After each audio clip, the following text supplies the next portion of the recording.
Alors, je suis Stéphane Grasser, je suis donc œnologue de formation. J'ai eu mon diplôme en 1997 à Dijon. Et aujourd'hui, on se trouve donc au laboratoire Grasser œnologie à Andelot, laboratoire que je dirige donc depuis 2009. Alors, Grasser œnologie est une entreprise familiale qui a été créée par mon père en 1980. L'activité a démarré par du conseil œnologique avec de la prestation de préfiltration. Et très vite, c'est adjoint à ça un petit laboratoire d'analyse au sous-sol de la maison familiale.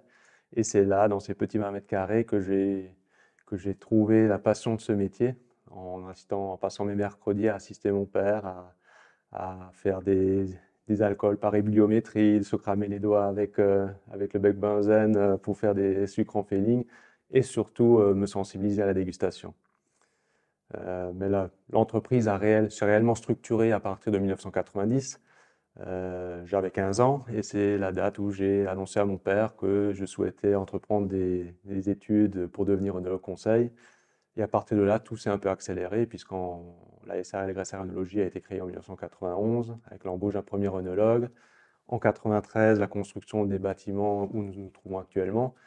Et en 1996, l'embauche d'un deuxième œnologue. Pas mal d'équipements qui se sont faits dans cette période également pour répondre à la demande, des analyseurs. Et en 1999, j'ai rejoint le laboratoire donc voilà, pour démarrer ma carrière. En 2004 est une grande date, effectivement, puisque Grasser œnologie opère une petite révolution dans le monde œnologique, puisqu'on est un des premiers laboratoires en France à se lancer dans l'agroœnologie, donc avec l'embauche d'un jeune ingénieur agronome, Bruno Guillet, qui est toujours encore à la tête de ce service, et qui a eu pour mission de proposer ou de trouver des solutions viticoles à des problématiques œnologiques que nous avions, et que nous avons toujours et qui ont évolué.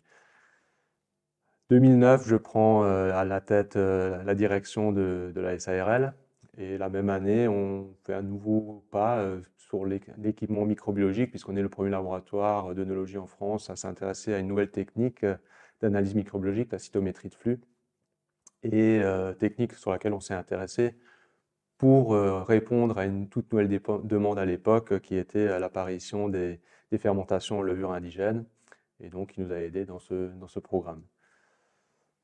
Dernier investissement, je dirais gros investissement en date, c'est 2021 avec l'acquisition d'un nouvel analyseur pour l'analyse élémentaire, le MPAES, qui permet de doser tout ce qui est minéraux, métaux, oligo-éléments dans les vins et dans la vigne surtout, et qui répond à une demande effectivement pour internaliser les analyses de pétiole et de sarment pour répondre aux évolutions actuelles climatiques, de stress, et qui est sûrement le défi de la décennie à venir.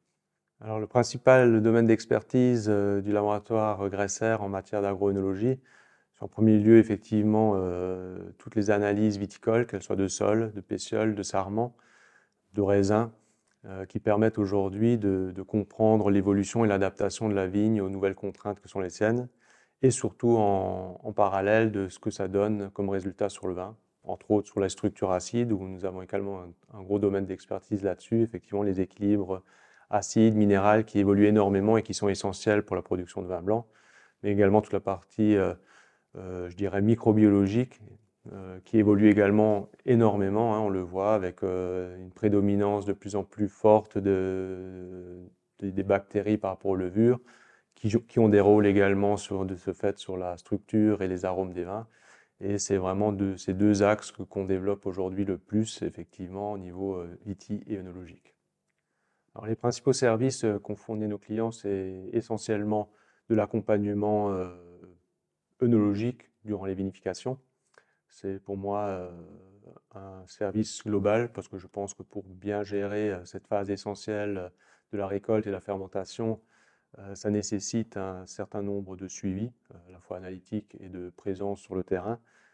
Ça commence par effectivement les contrôles de maturité, mais également l'analyse des mous pour bien comprendre ce qu'on va vinifier et adapter cette vinification. Et après, tout le suivi microbiologique qui en découle et qui devient de plus en plus important du fait du levurage indigène, de la réduction des doses de SO2, réduction des intrants. Et on voit que la biodiversité s'installe avec ses effets positifs et quelquefois plus négatifs qu'il faut savoir gérer. C'est aujourd'hui le travail le plus important du laboratoire. Le travail d'élevage, effectivement, qui est, je dirais, reste très important, mais qui a plutôt tendance à diminuer chez nous, parce qu'effectivement, bah, quand le travail au départ est bien fait, l'élevage se fait assez facilement, et les vins, il n'y a plus de grosses corrections à part une surveillance un peu d'évolution, et se termine effectivement avec la mise en bouteille qui reste quand même une étape importante, et également un service important. Ça, c'est pour la partie œnologie. Pour la partie viticole, effectivement, les services qu'on propose, ben, c'est effectivement de l'expertise et du suivi de parcelles pour adapter les pratiques à ces différentes problématiques qui sont aujourd'hui, quand Bruno Guy a démarré sa carrière, il devait répondre surtout aux excès de vigueur, manque de maturité et l'omniprésence du botrytis. Donc, il avait été embauché en 2004 pour cette raison. Aujourd'hui, on est effectivement, il a connu toute l'évolution pour être aujourd'hui dans pratiquement la problématique inverse, avec le manque d'eau, des stress hydriques, azotés, des manques de vigueur, et qui influencent également la vigne et à laquelle il faut s'adapter. Donc il a tout un panel d'outils, et qui aujourd'hui on accompagne les domaines pour adapter en fonction de leur terroir, de leurs pratiques, de leurs antécédents, répondre efficacement à ces problématiques. Alors, pour moi, la qualité d'un conseil repose sur 3 éléments essentiels. En premier lieu, effectivement, la qualité des observations et des analyses. C'est un point qui est primordial, parce que pour établir un conseil qui est objectif et pertinent, il faut faire un bon diagnostic. Et en cela, l'analyse est vraiment essentielle.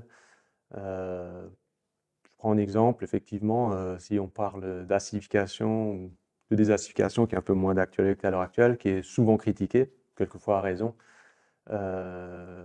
parce qu'effectivement, pour réussir cette opération, il est par exemple impossible de faire cette opération si on ne fait pas un bilan acido-minéral du vin complet, quoi, pour choisir la dose, mais aussi la bonne technique. Et si on ne fait pas ça, on a toutes les chances de déséquilibrer le vin et de faire plus de mal que de bien.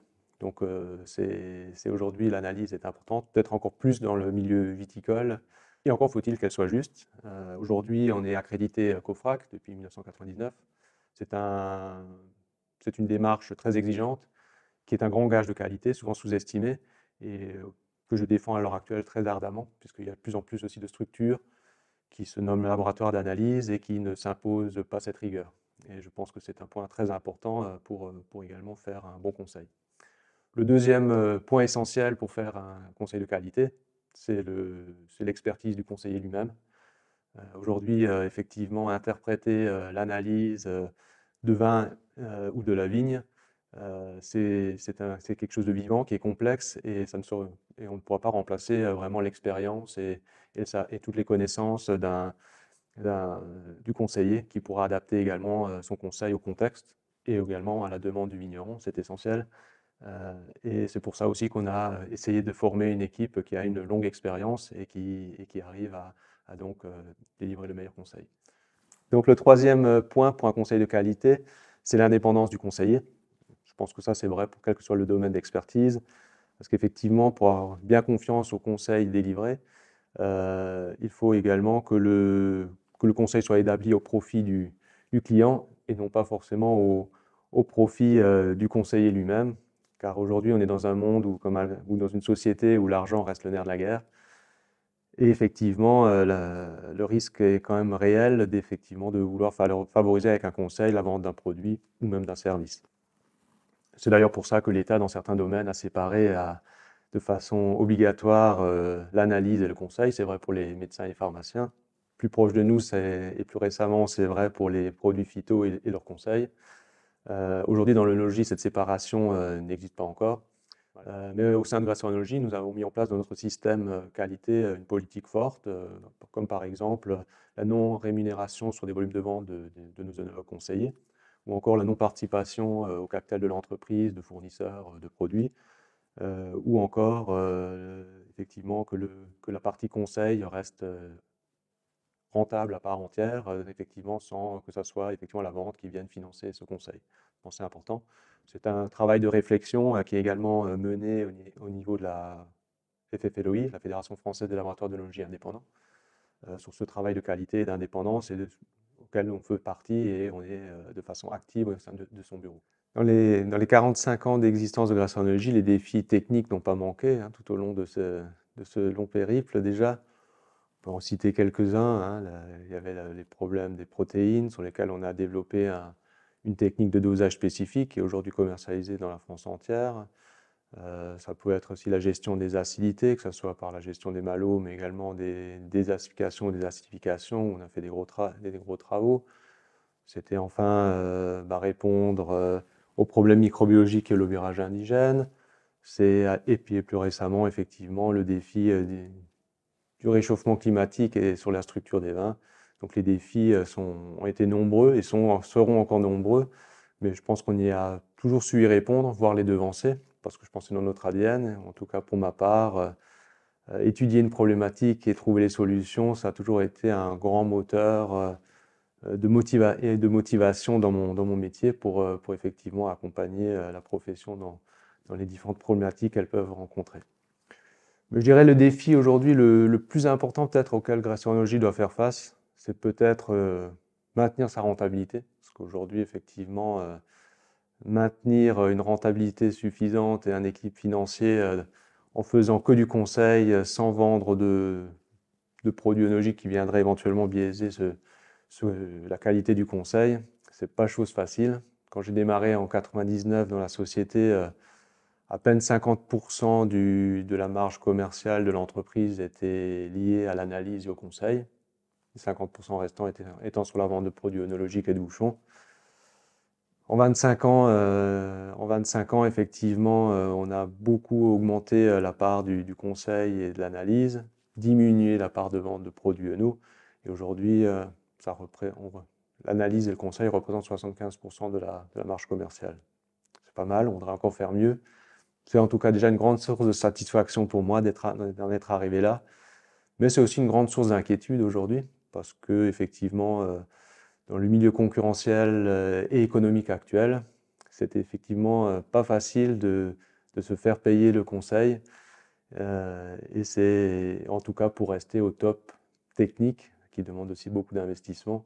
Et c'est aujourd'hui un défi de tous les jours presque pour réussir à maintenir cette qualité de service et de qualité de conseil.